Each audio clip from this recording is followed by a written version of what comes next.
احلى رز بلبن انا اكلته. طبعا كان في حبة كريم شانتيه حطيتهم كده على الوش، وهدخله الفرن تحت الشواية.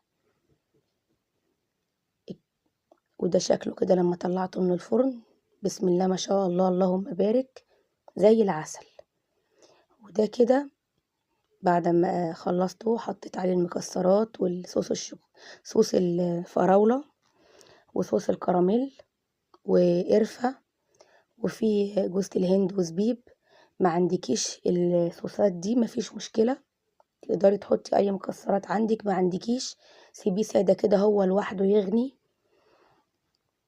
وده كده الشكل النهائي للرز بلبن بتاعنا. لما قلتلك مش مبالغة، انا كنت مش ببالغ فعلا. وادي النتيجة اهي. ولسه كمان لما تجربيه هستنى بردك رأيكم. اتمنى اكون افدتكم.